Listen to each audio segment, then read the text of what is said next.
अल्लाह के नबी के ज़माने में एक रस्म ये भी थी कि कोई किसी लड़के को अगर गोद ले लेता था तो वो उसका सगा बेटा मान लिया जाता था। गोद लेने वाला लड़का सगा लड़का मान लिया जाता था, और जो औरत किसी लड़के को गोद ले ले वो औरत उस लड़के की मां मानी जाती थी। उसके जो और बच्चे होते थे, उस जिस बच्चे को गोद लिया गया है उसके भाई बहन माने जाते थे। इस्लाम ने इस रस्म को कंडेम किया, इस्लाम ने इस रस्म पर पाबंदी लगाई और इस्लाम ने इस रस्म को गलत करार दिया।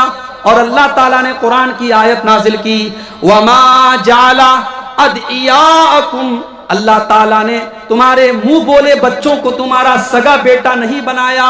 तुमने जिसको गोद ले लिया, जिसको तुमने मुंह से कह दिया ये मेरा बेटा है, वो तुम्हारा सगा बेटा नहीं हो सकता। अल्लाह की नजर में वो तुम्हारा सगा बेटा नहीं है। अब जरा गौर से सुनना, मैं जो बात आपसे कहने जा रहा हूं।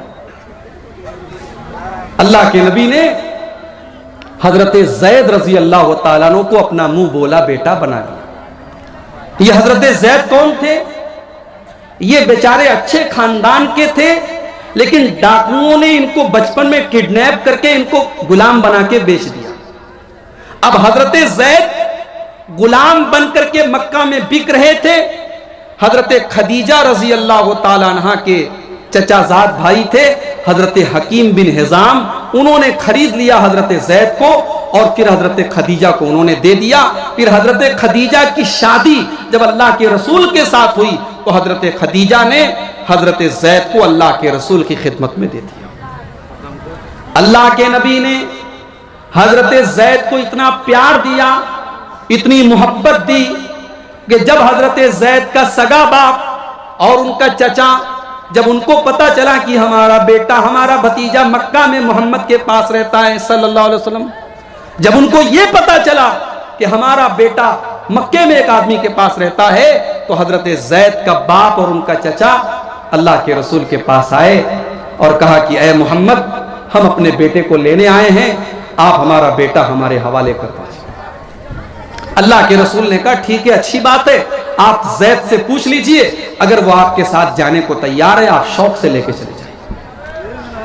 जैद के बाप और जैद के चचा ने आकर के हजरत जैद से पूछा कि ऐ जैद, हम तुम्हें अपने साथ लेकर के जाने के लिए आए हैं, तुम गुलामी की जिंदगी छोड़ दो, चलो अपने घर चलो और आजाद की जिंदगी गुजारो।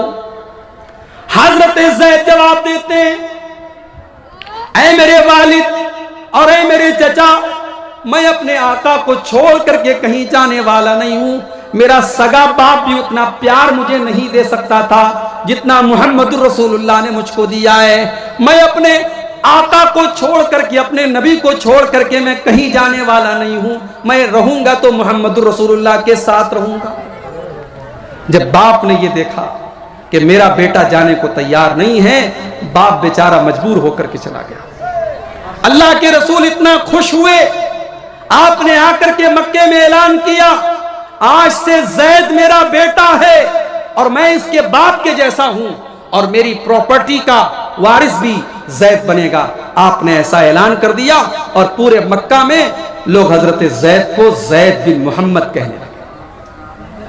अब गौर से सुनिएगा जो बात मैं कहना चाहता हूं। जब कुरान की यह आयत नाजिल हुई कि किसी को अपना बेटा बना लेने से वो सगा बेटा नहीं बन जाता, अब इस रस्म को खत्म करने के लिए अल्लाह ताला ने अपने नबी को एक हुक्म दिया। हुक्म ये दिया कि ऐ नबी, हजरत ज़ैनब रजी अल्लाह ताला अन्हा जो जैद की बीवी हैं, जब जैद अपनी बीवी को तलाक दे दें तो ऐ मोहम्मद सल्लल्लाहु अलैहि वसल्लम, आप जैद की बीवी के साथ तलाक के बाद जब वो इद्दत पूरी कर ले तो आप उनसे निकाह कर लीजिए। अल्लाह के रसूल को अल्लाह ने हुक्म दिया कि आप अपने मुंह बोले बेटे की मुतल्लका बीवी के साथ, जो समाज की नजर में आपकी बहू है, अपनी उस लड़की के साथ, उस औरत के साथ आप शादी कीजिए। कितनी बड़ी बात है।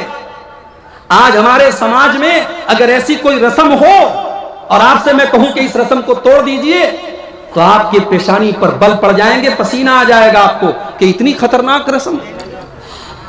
अल्लाह ने अपने नबी को हुक्म दिया कि ऐ नबी, जब ज़ैनब की इद्दत खत्म हो जाए तो आपको ज़ैनब के साथ निकाह करना है।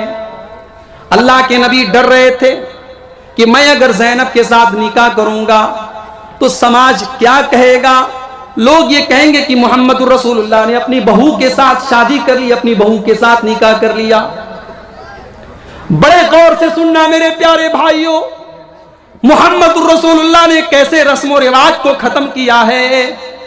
अल्लाह के नबी सल्लल्लाहु अलैहि वसल्लम ने हजरत ज़ैनब के साथ जब निकाह किया, पूरे मक्का में एतराज होने लगा। लोग कहने लगे मोहम्मद रसूलुल्लाह ने अपनी बहू के साथ शादी कर ली।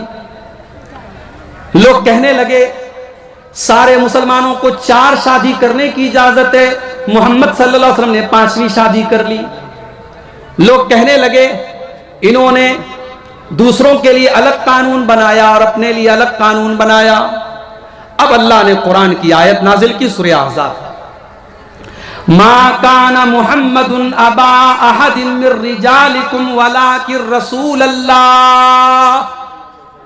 ओ लोगो, तुम मेरे नबी पर इल्जाम लगाते हो कि मेरे नबी ने अपनी बहू से शादी कर ली, जबकि मेरे नबी की औलाद में कोई लड़का नहीं है, मेरे नबी किसी लड़के के बाप नहीं है, मेरे नबी की औलाद में कोई मर्द नहीं है।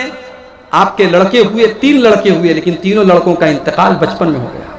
आपका कोई बेटा जवान नहीं हुआ, मर्द नहीं हुआ। तो अल्लाह ने कहा कि मोहम्मद सल्लल्लाहु अलैहि वसल्लम जब किसी मर्द के बाप नहीं है, उनकी औलाद में कोई मर्द नहीं है, तो फिर उनकी बहू कहां से आ गई। लिहाजा तुम्हारा ये एतराज गलत है कि उन्होंने अपनी बहू के साथ निकाह। आप एक रस्म को तोड़ने को तैयार नहीं है। अल्लाह के नबी ने ऐसी रस्म को तोड़ा है, पूरा समाज आपका दुश्मन बन गया।